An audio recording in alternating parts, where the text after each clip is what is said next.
Looking for the right answers to hard and sometimes confusing global events? Look no further. SSM's team brings unique perspectives from across the globe. Our in-depth independent reporting is to make you better understand the world as we evolve. In a world where news flies around every minute, you need the ability to relate and connect with what matters and stay up to date. Schengen Story Media News Echoes program is Africans in Diaspora and at Home's leading English news network, one of the most trusted, respected sources for news updates on current affairs as they affect global Africa.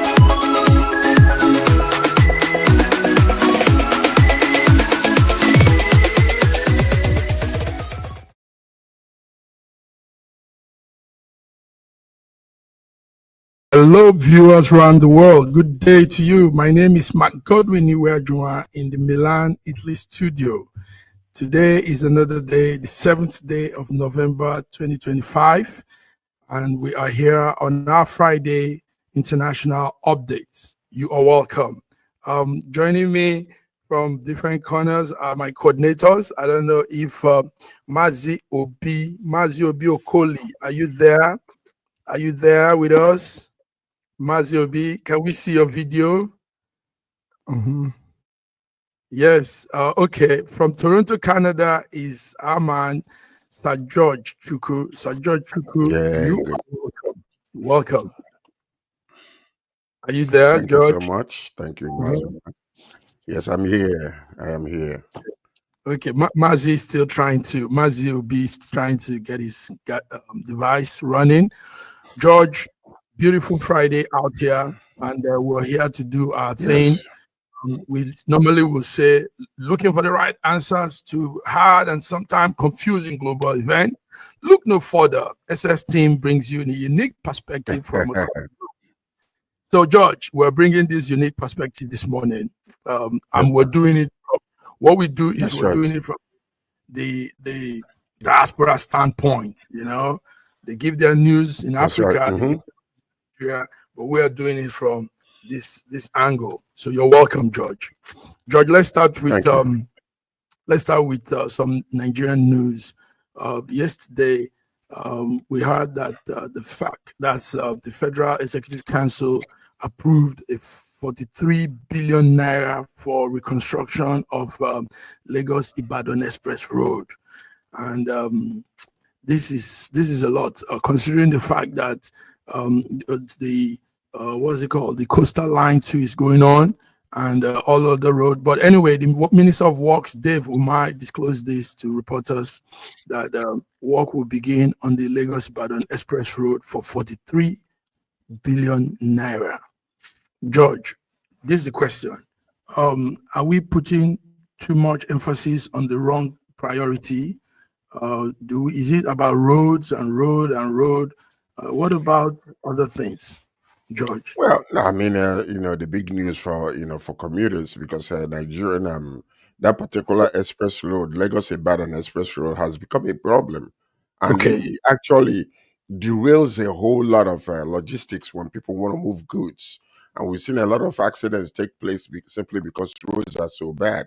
But this is exactly one of the major issues that we talk about when we discuss, the administration. Because this particular, the Lagos Calabar Road, which trillions of naira is going to be spent on, should have been put to rest, because that's a road leading to nowhere. They would have been spending that money to fix a lot of roads that are messed up. Every single day, every week, we've been reporting on the number of accidents and the number of overturned trucks with oil, and people are dying. So these are the things that we should have actually concentrated and put a lot of our money to fix the roads that are messed up in different federal roads that are messed up in different areas, to facilitate the movement of goods and the transportation of people and less accidents. It would have been the best thing to do. But it's a very welcome news. It's a major step towards seeing that that notorious traffic on Lagos Ibadan Road will ease up. That's right. That's notorious traffic on George. You put this so well, as if you're there on the road too. Nice. Yes. So, It's been, we hear news all the time, and every time you turn mhm, around, somebody's reporting that either the that a road. truck fell, or that there was an accident, or the truck was stuck on the way, and then Ah, traffic is always very heavy because the roads are so bad. So it's a very welcome news. They would have done this one before they start doing the Lagos Calabar road. okay. They And, would have so- done and this s- one before. Mhm. Before that's doing the right. Lagos Calabar Road. Yes, Mhm. we said that also during that when the Lagos Calabar Road things came up. We said it that fix the one we have before. Our viewers, we are talking about a major road red line expressway, what you call the A1 road, Lagos Ibadan Express Road, and Mhm. there you go. This is the I think this is That's the exactly. Lagos. Mhm. This is the Lagos side of it. You have Mhm. that jam traffic All the usually. time, all the time. Yes, because the road is not very motorable. Also, some parts actually run smooth. That's another image of that road. But on this larger scale, work needs to be done. And George just put it so right here now. George, thank you. So, Yeah. George, we move on to other news. But you see, we can't do other news, George, if the pressing issue, as at this point, is still burning. The pressing issue, as at this point, is still burning. Let's hear this before we come to the news. Christianity is facing an existential threat in Nigeria. Thousands and thousands of Christians are being killed. Radical Islamists are responsible for this mass slaughter.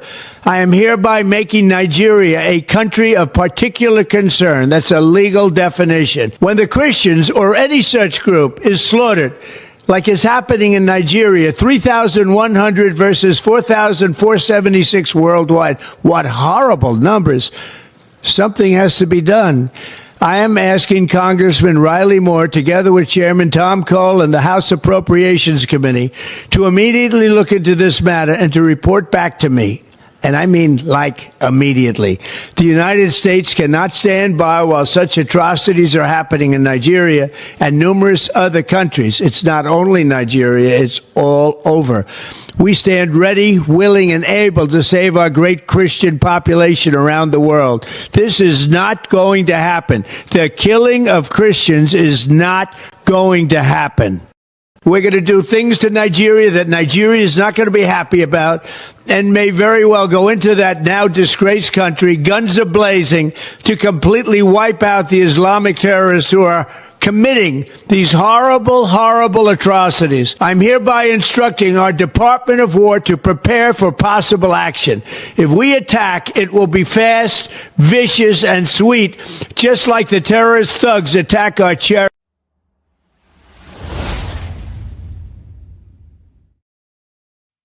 Before we go on, let's bring our strong man from the UK, Mazi Obi Okoli. Mazi, you are welcome. Thank you very much. Glad to be here. Good morning, viewers. Nice. Good morning. Thank Good you. morning, Maziobi. How are you? Good morning, sir. Now, this is the ongoing situation, but there are new updates on this. The new update is what you probably just heard, what the President Donald Trump said. Now, the other new update on this is U.S. will target some people. They have visas will be freezed. One of those groups is the Meitiala. The Meitiala will be assets will be freezed, visa ban. Also, while all this is happening, Tinubu is still reassuring Nigerians. He said this yesterday night that he's determined to defeat terrorism. We're looking how he's doing this. Meanwhile, while he's speaking to Nigerian, his national security advisor, Nuhu Rabidu, is in China seeking for support, and he says that they are doing everything to fight terrorism. He was telling the Chinese ambassador. Gentlemen, let me come to you guys. The issue can't be put under the carpet. It's raw, it's face to face. Let me start with Maziobi. Maziobi, what is this whole thing? How did we find ourselves in this situation? I think the first thing that most Nigerians and the Nigerian leadership must understand is that the West does not come out and make flimsy statements that are not backed by data. Now, the Nigerian government must understand that we've got over 65 satellites in the orbit. And these satellites gather images, gather data that are being analyzed on a daily basis. And there are what we call the flashpoints.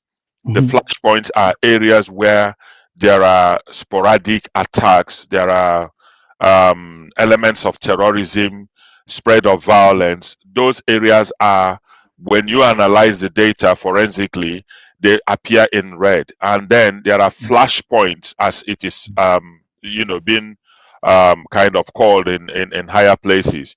And these data are analyzed, the movement of the how do you describe them? The movement of the people that are involved in this sort of flashpoint activities are being analyzed, where they go to, where they come in. Now, another thing that Nigerian leadership needs to understand is that it is very easy to look at the telephone conversations of everybody in this world. It is not limited to the common man. It is very easy to listen in on any person in the world. You saw how the Israelis used that in Iran to do what they did to take out some of the leaders of the Iranian military. Now, the analysis goes back to over 1970. If you go on Google and you say killings in Nigeria, you will be able to see that since 1970, there has been maintained and consistent attacks on Christians in the north. Whether you call it the Kafanchan riot, you call it the Kanu riot, you call it the Kaduna riot, the Jos riot, there has always been a targeted audience when these riots take place. Now, these data are there. They are not going away. They are on Google, they are in Wikipedia, there is everywhere. Now, when you look at the current spread since 2019, over 55,910 people have been killed in ethnic violence in Nigeria. The data is out there. 16,769 Christians, 6,235 Muslims, and 154 traditional Africans have been killed. So what the West does, they don't come out and speak like any other person, like the Africans who speak out of emotion. These data are gathered. They will request for briefing, and they will be given facts and evidences to show that this is what we are presenting to you, Mr. President, and these are the evidences that we have. And we all have seen the death in Nigeria. We've seen the burials. We've seen what is happening in Benue. We've seen what is happening in Plateau. We saw what happened in Enugu. We've seen what happened in Delta, Edo State. We are seeing what is happening in Kwara. So when people come out and lie against obtainable evidences and data, I begin to laugh at them and say the attack is not basically on Christian. Yes, but what we do is we analyze the data to say, well, from all the killings in Nigeria, what is the demographic spread of this killing? What regions are these killings existing? Who are living in those areas? And these facts don't lie. These facts speak to themselves. So when Trump comes out saying what he said, it is incumbent on the Nigerian government to say to themselves, yes, we have been sleeping on duty. We need to do something to show the world that we mean what we say. The IDP camps have been existing in Nigeria since before Buhari came in. So why is these people not being relocated to their communities? Why are they being, attacked? Why is nobody, even the press, the Arise TVs and the rest of them, why are they doing what we call investigative journalism to show the people exactly what is happening? The censorship in Nigerian, what is it called, media outlets. So they will not be able to show you exactly what is happening because we are currently lacking investigative journalism. When I was a journalist, you go out to the field, you feel the field, you get the data, you get the information, and you give to people. But what we are seeing today is armchair critics in Arise, Channel TVs, and the rest of them. They are not on the ground. They are not seeing what is happening. They are not videoing because there is a censorship of it. So when Trump is speaking, Nigerians should not think that Trump is just speaking, waking up from the wrong side of the bed. No, he's been briefed correctly, and he has the evidence to show that what he's saying is correct. Wow, and you have also put it so correct here, like you use the word. George, Yes. Mazi has spoken at length. Yes, he has. Yes, go ahead. What do you add to this? Well, he He backed talked up about. exactly. He Mhm, backed up exactly what I have been saying. One of the major mhm, issues, currently and recently is, the reaction of many government officials. And yesterday also we saw Festus Kayamo writing a lengthy epistle about the whole entire thing. But yes, he correctly stated everything. When Trump is called it, as he says that Trump called on specific lawmakers to immediately investigate the situation and report back to him, emphasizing the urgency of the matter. Nigerian government, their response has been so negative because what they're trying to do, they're fighting over, what do you call it? Is this Christian genocide, or is it Christian a Muslim genocide? Is it not the genocide or North and South genocide? Those things are irrelevant. The facts of the matter are on ground, because before they, do you know one of the most important things, like what Mazio Koli was saying, mhm, they got better news than we do. We live in mhm. Nigeria. Yes. They have better news, because right now, if you go there, you begin to see series and series of investigations, series and series of statistics over this situation. So when Mhm, Trump is talking, he's not talking from his head, and a lot of these ignorant folks will go over there and bend the rule as if Trump is threatening Nigeria, as if Trump is mhm. threatening Asiwaju. No, Sure. Trump is saying, stop the Mhm. killing, or I will come and help you. His threat is against the terrorists. So why shouldn't Nigeria be happy? Why shouldn't Nigeria be happy? Okay, Nothing. gentlemen. The other funny side, this one now sounds like a skit, like they are playing our skit. We see some politicians and leaders, Nigerian leaders, coming out to say things like, Trump should come, we're ready to fight, we should come, we will fight him. Even we have our friend from the South, Asari, saying he thinks he has strength. When he comes, we'll show him strength, we'll kill all his men. Now, what they forget, Matthew B. and George, is that America don't that those days of that kind of combat fighting has passed. What is fighting that running inside the bush to catch you? It is now a technological warfare where surveillance will be Asari is chips our friend. will be carrying and drums. Go ahead, George. Sorry. Asari Dokubo is our friend. He's trying to remain relevant. He wants his friendship with our president to open up again, because they have been at odds with each other. So those kind of I call it a cockroach that is trying to threaten an elephant. so No, but that's it's not making us look good, because this is a serious thing, and these politicians are coming out and saying these things. We'll fight it's him. no, Mazi, no. Listen to this. These are okay. psychopaths that are just coming out to, look relevant. That's all it is. Because I mean, Asari the Kubi, it will only take 5 minutes. 5 minutes Not, not, only. not only him, oh, a lot of them, No. northern Listen, leaders. but that one that came Mhm, out talking, that's what I'm mhm. zeroing on. Because these people are trying to please the president. They don't know they're doing him more harm by making all these stupid statements they're making.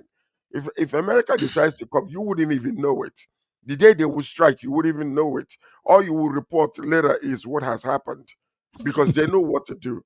No, technologically, we're still in the dark ages when it really comes to scientific warfare and how they do things. So Okay. it's really ignorance on our All right. part. To- Mazi, the Nigerian National Security Advisor, Nuhu Rabidu, was with the ambassador of China uh, putting out this whole thing.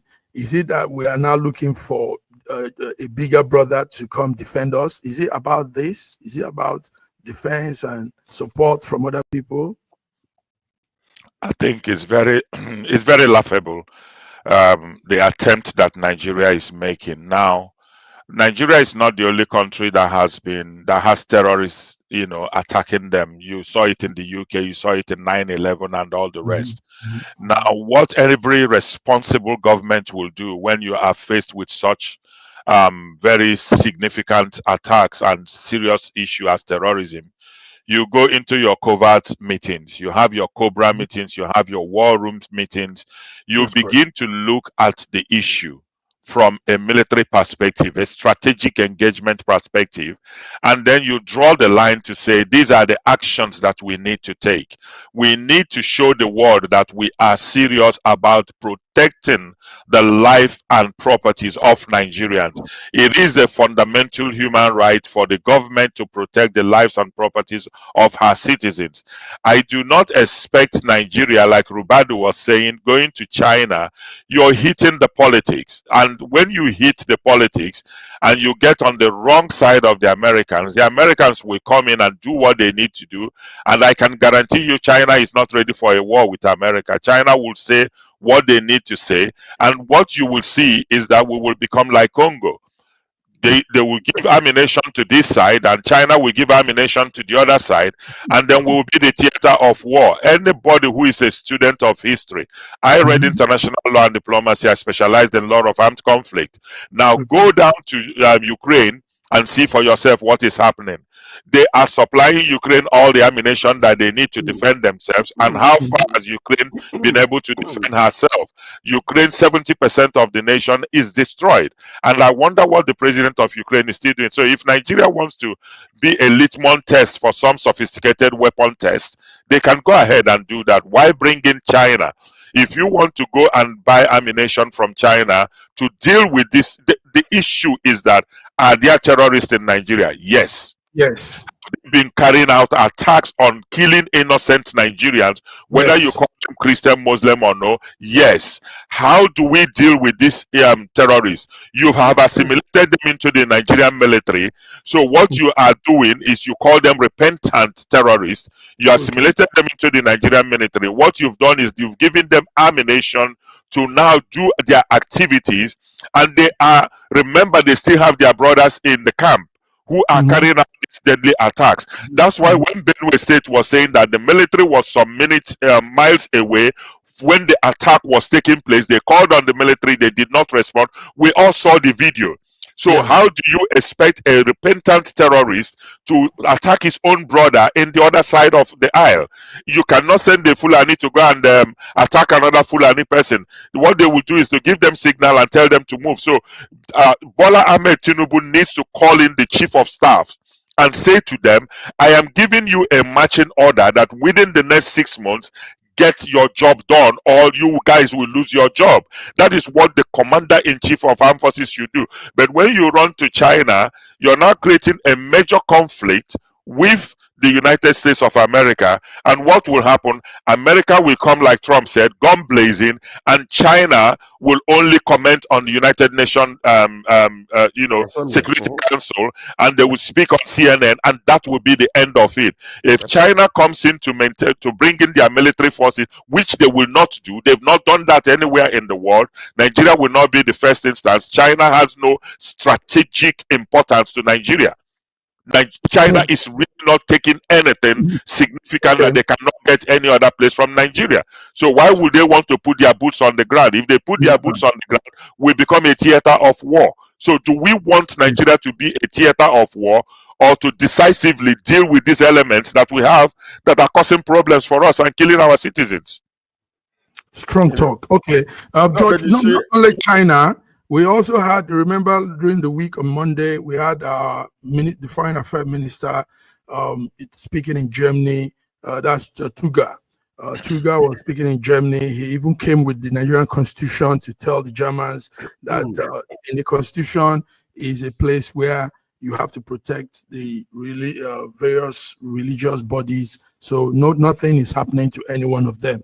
Now, this is probably this is their way of trying to get sympathy. So, George, what do you want to add? You wanted to add something. They're just making the wrong moves. The wrong moves. You can want to do the right thing. If you do it at the wrong time, it is bad. See what all these moves they're making is absolutely zero. Now, if it was Tanzania that is threatening us, I can see them making this type of move. But for America to threaten you with all the intelligence that they have, and they are even digging further. Right now, the US Congress is pushing forward with a bill to impose visa bans and asset freezes all the assets of the Nigerian group called Mieti Allah, accusing them of severe violation of religious freedom against Christians. They have the data, for goodness sake. So all these people running around doing all this sacrificing type of movement they're making is irrelevant. In response, the Nigerian government says it remains calm and it's not in panic or emphasizing that it has opened diplomatic channels with the U.S. and is committed on protecting the citizens regardless. That is what they're supposed to be doing. This running to Germany, running to Paris or whatever, or to China, it doesn't make any sense. Deal with the issue. Right. The facts are on ground. We have the data, and they have it more than we do. So do what you gotta do. Let's clip this thing from the board, because let me tell you something. Do you know how many times some of these investigative journalists have called on the Nigerian government to let them know what they had, that these people are coming and they refuse to move? See, all of a sudden, everything is coming out in the open. And the more we hear, the guiltier the government becomes. All right. In their complacency. Good one. Gentlemen, we'll soon go on a break. But before we go on a break, let's give credence to somebody, a lady, Nancy Pelosi. Nancy Pelosi announces her retirement after decades in the United States Congress. George, you're close to Nancy Pelosi. So now it's over for our, she's Italian woman that has been in the House for decades now. She says she's not seeking to return to Congress at the end of her term in January 2027.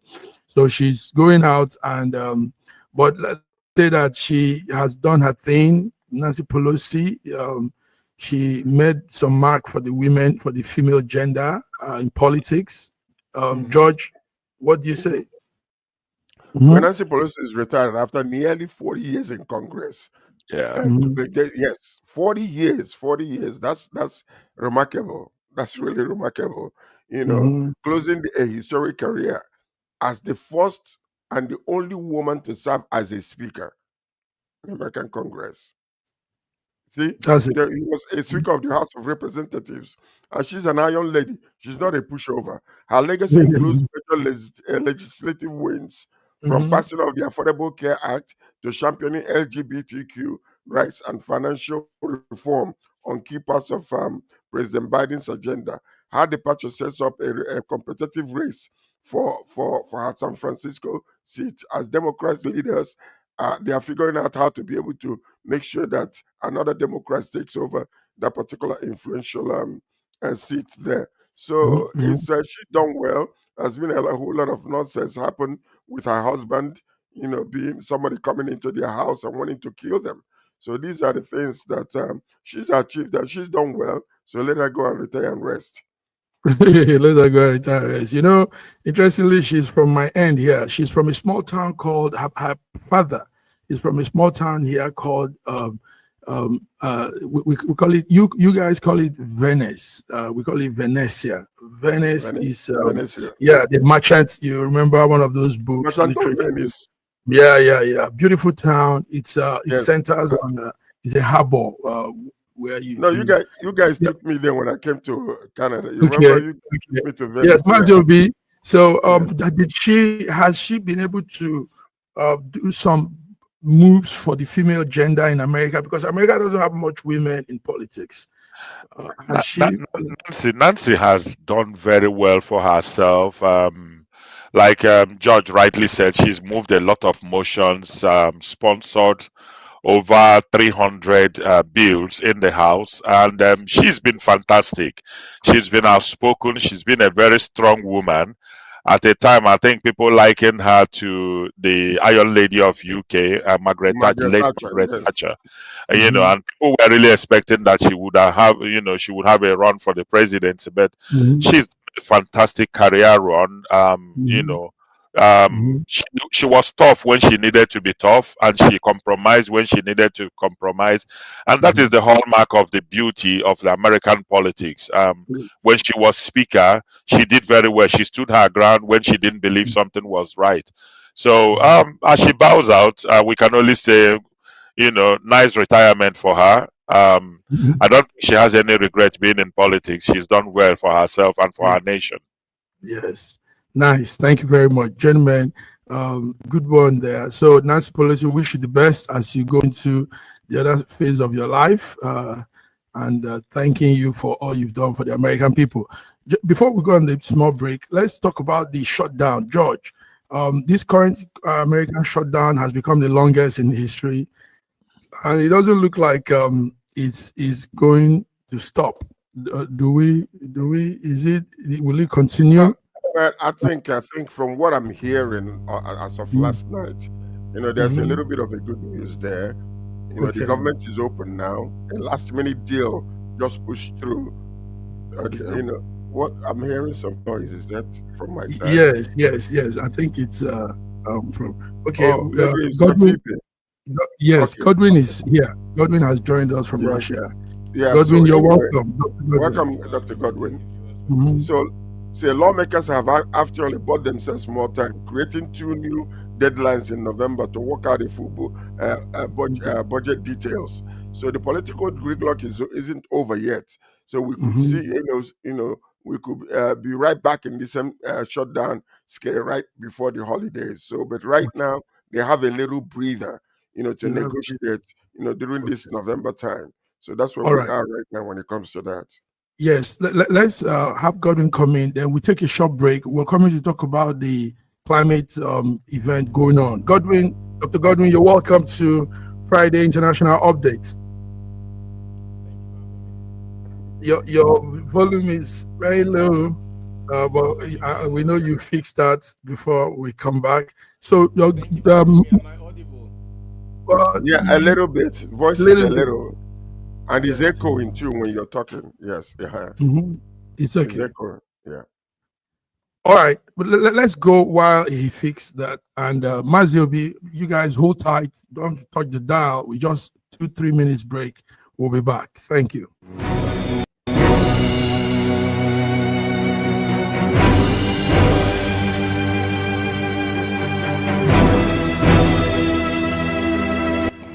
Looking for the right answers to hard and sometimes confusing global events?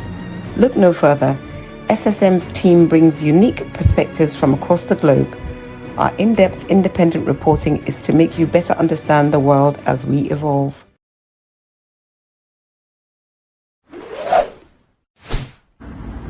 A year ago, I wrote a book titled The Final Solution, and I was trying to say to the rest of the world that there are challenges ahead. Now, a prophecy did come, and that prophecy is coming to pass. But I'm telling you, the final solution has been found many years ago in the Bible, because the Bible simply says righteousness exalts a nation and sin is a reproach to the people. So I want you to know that you can get solutions to problems in Ukraine, in Russia, in Nigeria, indeed all parts of the world.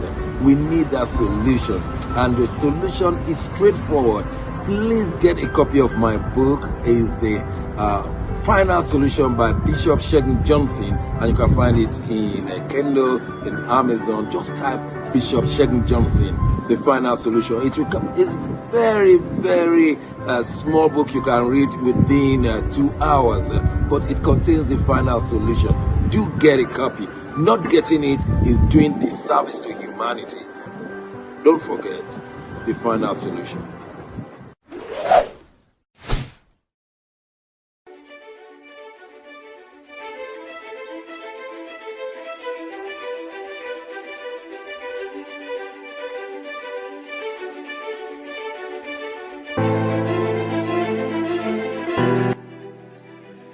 Hi there, I'm Mary Keurig, and I am a businesswoman in the United States, but I'm also the Global Content Vice President for the Sub-Saharan Open University in Nigeria.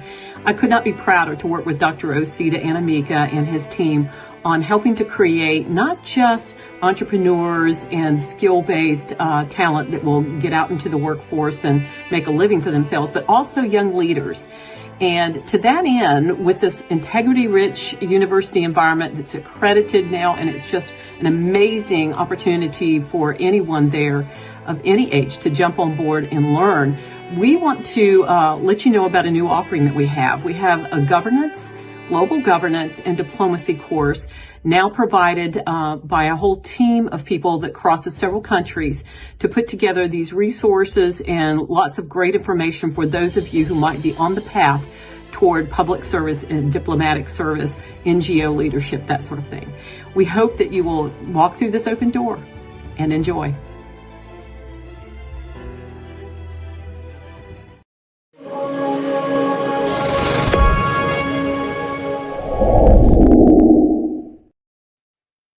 All right, viewers, you're welcome back to our second segment of today's edition, SSM International Update. What we do is bring the international news together and look into some angles on it. Dr. Godwin, you're welcome. We hope the mic is checked now. Yes, Dr. Godwin? it's much better, isn't it? Yeah. That's nice. That sounds good. Okay. Gentlemen, let's come to what's happening now from the November the 10th, Monday next week, to I think it will run to Friday 21st. The 2025 United Nations Climate Change Conference begins. It's a major event because everybody will be there, even though America will not be there. But it's being held in Brazil, and we know that there have been issues over this climate change thing. Donald Trump has publicly criticized it. He has also said it's all a sham. There's nothing like this. Leaders are now facing off with him with those comments. But let's talk about that event. Dr. Godwin, climate change. Will Russia be at Brazil on the 10th?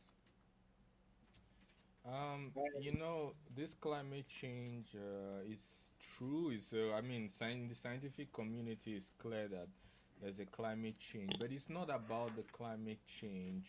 It's about how much is rated and what is used to achieve. If it's used as a political tool to achieve something or some particular kind of advantage.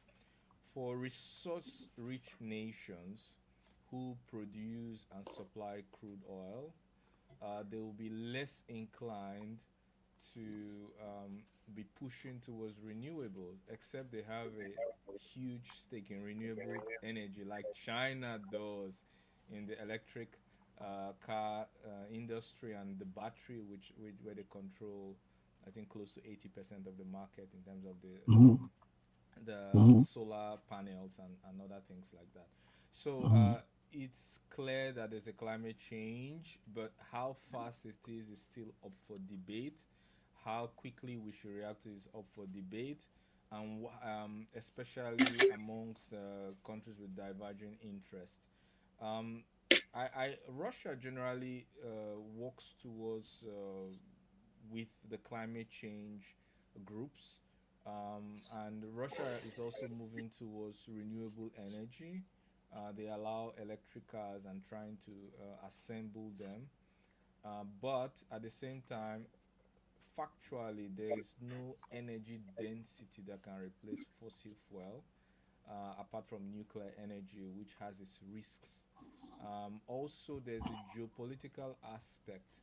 America is competing with China, and America doesn't want to engage in anything that could be seen to be limiting its economic potential or growth in the face of Chinese advancements and the movement towards the multipolarity.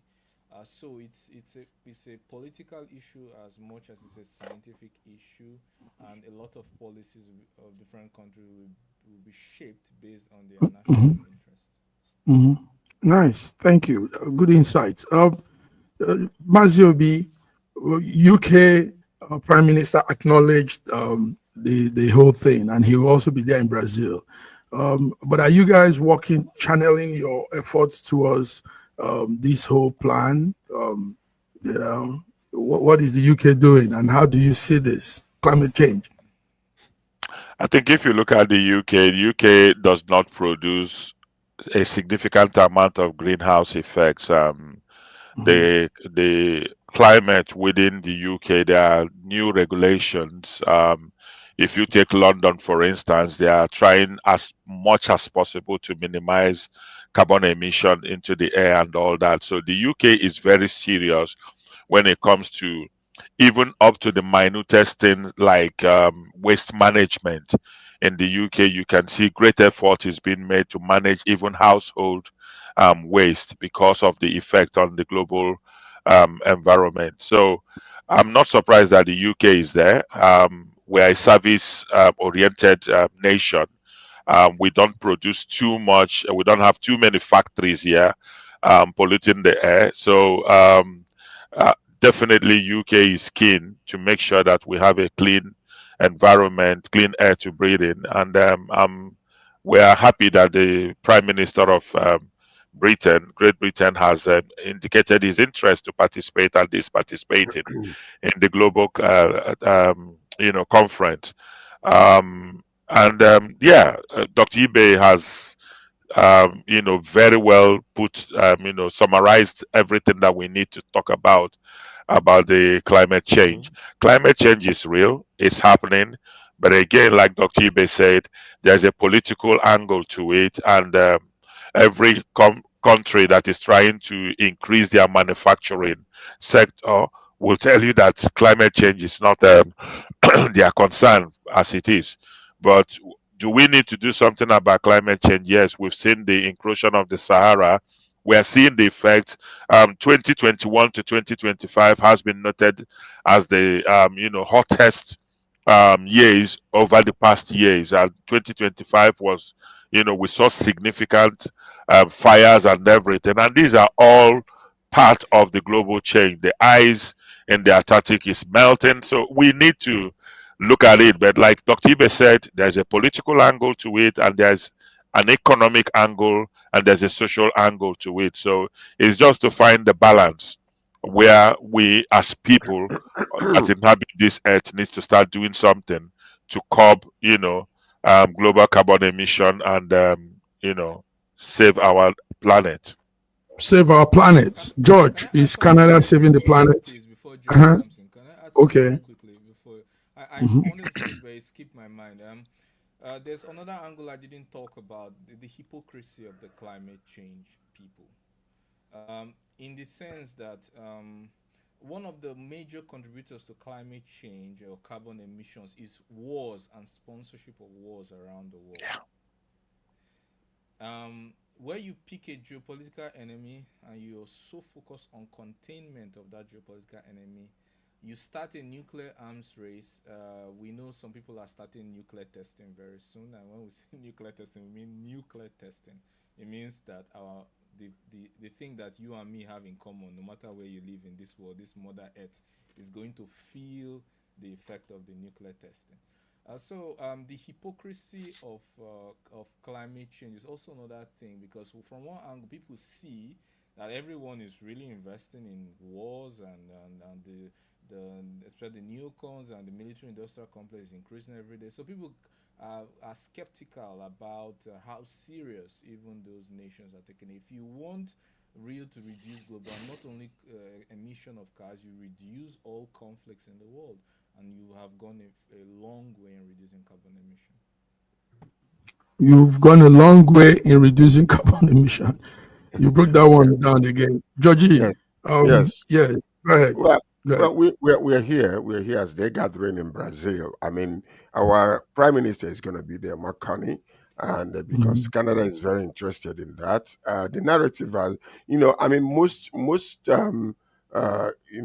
presidents are coming after Trump because of his, this climate denial. So that's what they call it. Even the UN General Secretary Guterres was, sharply condemning many nations that are not participating, because it feels like there's been some some of them are spending billions to lobby against the progress. So you see, the world is basically divided.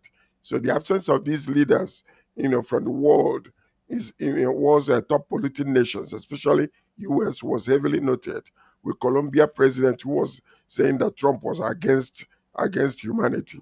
So this is what you see, that aspect of the geopolitical um, aspect of it. But not only that, also because when you go to the oceans, you see what the plastics, this plastic that we're using, the kind of Mhm. pollution that it is causing. This is part of the thing that needs to be stopped. Not only the fossil fuel, but also how to be able to recycle the Solutions. product that we use, so that Canada is top in line when it comes to that. Everything is recyclable. Everything recyclable is being recycled here. So we don't play with that. So that's the contribution Canada is making in that aspect of it too. Thank you very much, gentlemen. Gentlemen, our time is running, but we still have some more things to talk about. Tomorrow, Southeast Nigeria, Anambra State. Anambra State does the what you call off-season election for its governor. Tomorrow, Anambra will be picking a new governor that will run for 4 years. Will it be Soludo or Okachuku or the other hand with Nigerian political news? What's your projection for tomorrow, Anambra election? To be very honest, this projection is very simple. Soludo is going to win landslide. If you look at the candidate of APC, with all the debt hanging around him, the national disgrace that we've seen online, he has not put forth a very robust campaign between himself and Soludo. Without missing words, it's been like a market type or market woman type of campaign, throwing jabs at each other and not talking about issues that the Anambra people will want to hear about. How do you safeguard them?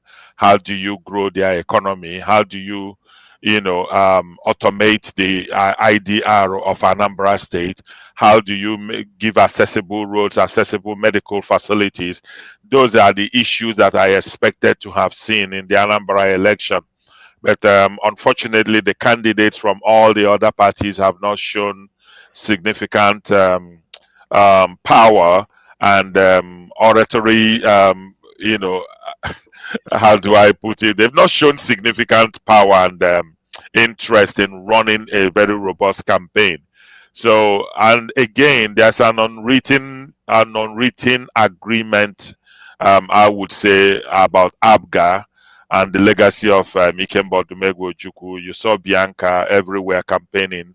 So, will Anambra State want to erase the legacy of Ikemba Odumegwu Ojukwu? I doubt very much. Soludo is not the best. Everybody expected him to have been very robust and very active in providing a lot of facilities in Anambra State and governing Anambra in a way that people had very high expectations of him. But then he's been a shadow of himself when you compare him to Abia State. Alex Oti has done tremendously very well. And I think what I would say is if Soludo wins the election, all the Southeastern governors need to go on a pilgrimage to Abia State to understand the blueprint of Governor Alex Oti. We want to see better things happening in Igbo land. And I don't see why it's not a thing of pride. If I have somebody who is better than me, I will not be jealous of you. I will go to you to understand what makes you special and how I can take, learn from you to become something. So I don't see why some of these Southeastern governors will not have periodic meetings with the governor of Abia State to understand how he's been able to generate the money that he's doing something with. But my take on Anambra tomorrow, Soludo is going to win. Okay. I have a question. I have a question. Amazi, I know you're saying that Soludo is going to win, but let's ask this critical question here. Is he going to win because he's that popular and people love him so much that they're going to vote for him? Or is he going to win simply because there is that unwritten rule? As you know, most of them signed these 15 candidates, they signed the peace accord, prior to saying that there will be no war. No, they're going to make sure that they maintain peace. So my question to you, Is it because people are going to vote for him because he belongs to ABGA, or people are going to vote for him because he's been a fantastic governor for the past 4 years? People are going to vote for him because all the expectations that they have on him, he's fulfilled it. Which one is it? Why? You see, I learned something today from Dr. Ibe. Dr. Ibe looked at issues from different perspective, and that's something I need to take home. And you've asked the question based on what Dr. Ibe said to us today. So, first of all, a number of people are going to vote on emotions. One, they want to maintain the legacy of Ojukwu. Secondly, the other candidates have not proven themselves to be an alternative. Thirdly, Soludo has not done enough to warrant him coming a second term. But then, compared to other people, apart from the Labour candidate, the other two candidates have not done well at all in terms of going around the whole community instead of in terms of providing an alternative good governance. Instead of talking in terms of their even their manifesto, they did not run a robust campaign. So Soludo has been to all the local government areas. He's done what he needs to do. He's in good books with the Catholic bishops and Anglican bishops. And once you have those two groups, winning Anambra election is going to be there. The very multimillionaires that decide what and how the people in Anambra vote are all silent. They don't like Soludo's style of governance, but notice something, they did not come out robustly to tell you that Soludo should go. So all the billionaires in Anambra have maintained a compromised silence. And that is why you might see Soludo being victorious on the day. Tinubu is not like Buhari that will want to, do everything for his candidate to win. He has not shown any significant interest in Anambra, and that's why I said that unwritten code that Anambra should remain ABGA is still there, is still working. However, you will still see that Anambra will not go against the federal government. So the other candidates, apart from Mohalo, they are neither here nor there.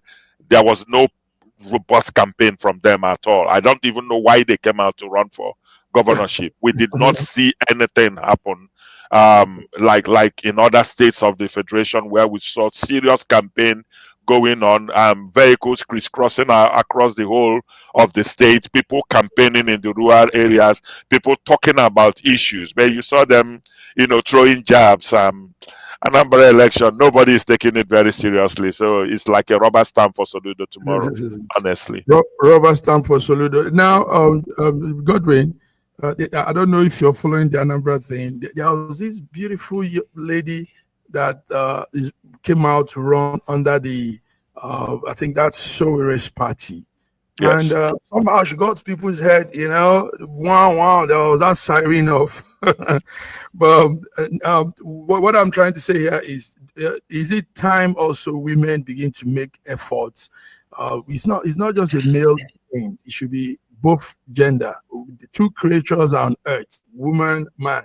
Anambra had just one lady there, and we're still not seeing these ladies come out, the women, the female gender. What do you say, Godwin?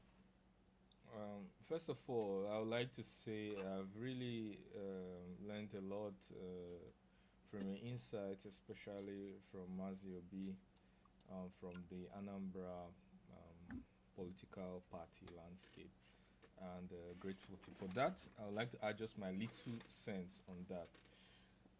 But I want to just point one thing I noticed first of all from Sir George's question. He asked the question, and he said, "Are they voting for because of A, or are they voting because of B?" And that alone tells me one thing, that people's vote matter in Anambra State. And no one is talking about anything being rigged, but rather the reason for why they are voting. And that is very commendable. And I commend the Anambra people for having that kind of reputation and organization to make even those outside of Anambra and Imus and Nigeria to believe that their votes matter, but the reason why they vote can be discussed. Also, concerning women, you asked about. Women.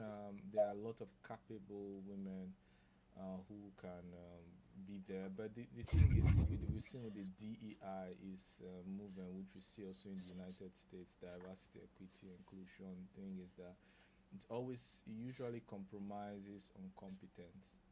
And competence, in my opinion, should always be the main reason for making such decisions. And also, when you ask most women, there are lots of women who would like to be in power, but most women are happier really supporting their man and taking care of their family. A woman who has a family and has a children that are well taken of by her man and her needs were taken up by her man seems to be happier than those who are successful career-wise and who have abandoned their family. So there is still very grave implications from upsetting what with natural tendencies and traditions as we see it. So we shouldn't push too much towards equalization of everything without considering the risks and the consequences. But there are lots of capable women.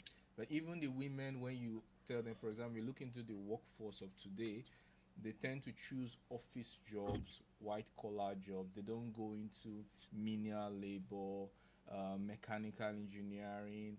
They go more to human resources, those kind of jobs, secretary, nurses, those kind of job. That's what you find them. They choose for themselves. For No one themselves. pressurizes them.